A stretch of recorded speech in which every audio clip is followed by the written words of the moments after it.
미성년자 성착취물을 만들어 유포한 이른바 N번방 사태에 시민들의 공분이 더욱 커지고 있습니다.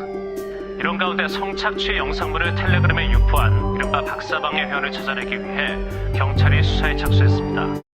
In Korea, the situation of women has always been an important social issue. Exploitation and abuse of women has been rampant, and after famous K-pop stars Chon Jong-hoon and Seungri were both jailed for sex crimes, another horrific incident occurred. This is the Nth Room Case. The criminals with 25-year-old Dr. Zhao as the mastermind set up multiple secret chat rooms through social platforms, targeted women, including minors, who were threatened, and continued to sexually abuse and violence against them. Sexual crimes and the process were filmed, posted to the chat room, and watched by members on social platforms in the form of membership fees. What we want to know is, when reporting the Nth Room case, whether the South Korean media mainly put the news value on the female victims. We believe they have a reason to do so, because reporting on sexual violence usually attracts public attention and has higher commercial value. The 13 selected news articles were all from South Korean media, respectively from Korean Times and Yonhap News Agency. People are always curious about what happens to the victims, and the media feeds their curiosity.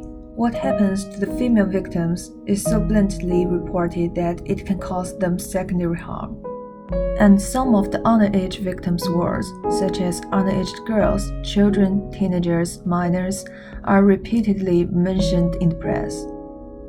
There are reports that the victim women are also called slaves. Although this is not an evaluation from the media, this will undoubtedly depend the public's impression of the victim women's label. They also refer to the perpetrator as a devil or a murderer, as Cho Yun-bin himself said. 멈출 수 없었던 악마의 삶을 멈춰주셔서 정말 감사합니다.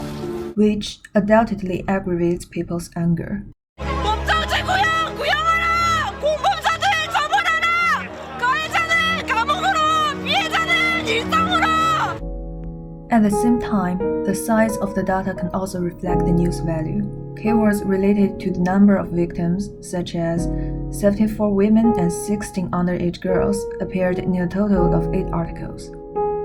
Other eye-catching keywords, such as naked photos, nude pictures, sex crime scandal, gruesome, and notorious porn channel all appeared many times in the reports. Based on the investigation of all the data above, I think the Korean media did indeed put most of the news value on the female victims when covering the Nth Room case. Fortunately, the victimized women were not blamed in the reports, which may be related to the awakening of feminist awareness among Korean women in recent years. As Chuara mentioned in a report, Nth Room scandal shifted people's focus from victims to offenders. We expect more protections for Korean women.